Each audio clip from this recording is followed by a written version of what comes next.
Hello, everyone, and welcome to podcast 9 3/4, a Potter podcast. I'm your host, the Half-Blood Princess. In today's video, I'm going to talk about the last words spoken by some of the Harry Potter characters before they died. But before we get started, if you love Harry Potter as much as I do, be sure to subscribe and give this video a thumbs up. Even after reading the series and watching the movies multiple times, the deaths in Harry Potter always affect me and bring out some sort of emotions.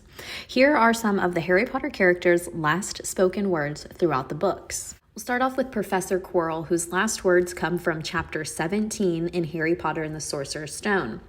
I wouldn't say that Professor Quirrell's death was exactly a sad death because he was trying to murder Harry at the time, but Professor Quirrell was under Voldemort's influence, which is shown in these last words spoken by him.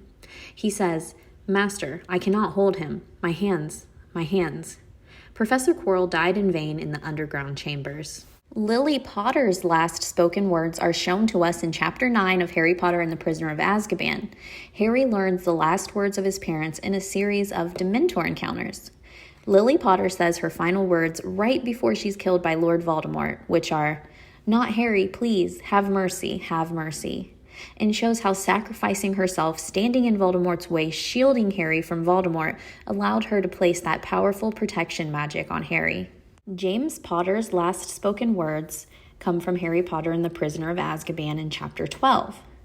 James' last words are pretty much what we'd expect from any true Gryffindor. Without a second thought for his own life, James throws himself in Voldemort's way in an effort to protect his family.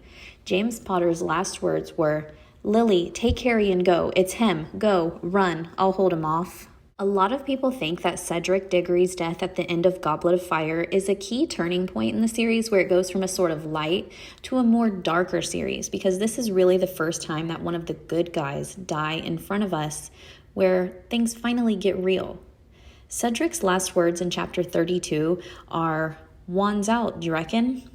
Which shows how young and innocent he actually is, and showing how he thinks that he's in the middle of a school competition and he doesn't realize the dangers that were actually going on. Sirius Black's final words come from Chapter 35 in the Order of the Phoenix, and like with James Potter's final words, Sirius's sudden death shows who he was as a character.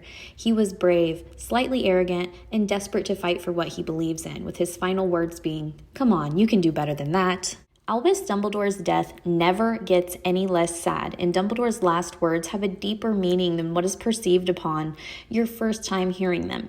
Dumbledore's last words were, "Severus, please." At first they seem like he's begging him not to kill him, but it turns out that he's actually begging Snape to give him a quick and easy death and fulfill the promise that he's already made to Dumbledore. And even when we do find out that it was all part of Dumbledore's plan, his death is always heartbreaking. In Chapter 4 of Harry Potter and the Deathly Hallows, we get Mad-Eye Moody's final words. Mad-Eye dies off-page, meaning we don't get to see or hear his death until after, so his last words have an added sadness because he says, "Good luck, everyone. See you all in about an hour at the Burrow. On the count of 3, 1, 2, 3. Dumbledore said that Gellert Grindelwald felt remorse towards the end of his life, and I think that part of that is shown with his last words in Chapter 23 of Deathly Hallows.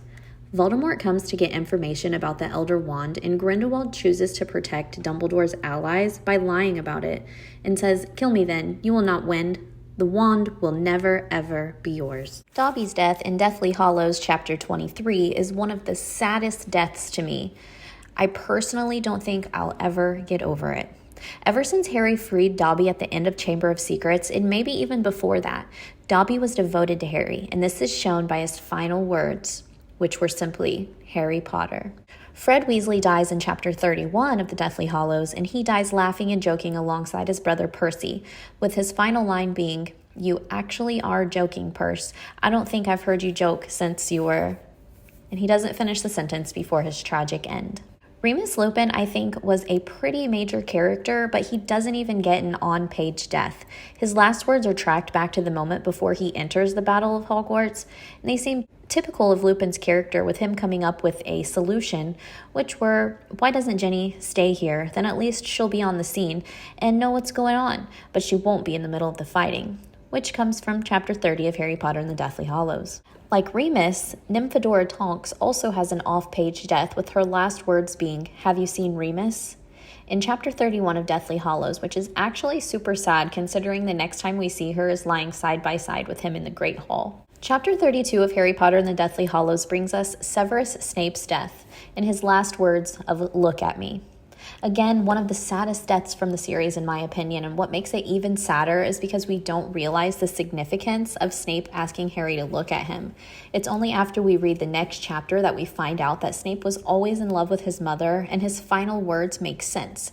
Harry does, after all, have his mother's eyes. In Chapter 36 of Deathly Hallows, we get a more satisfying death of Bellatrix Lestrange.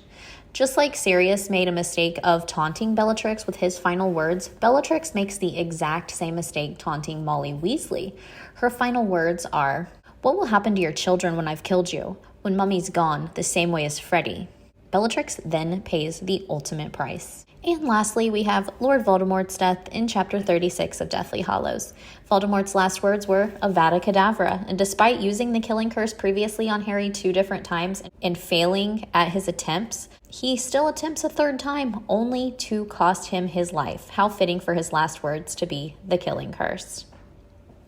Let me know your thoughts in the comment section, and be sure to like and subscribe. Okay, love you. Bye.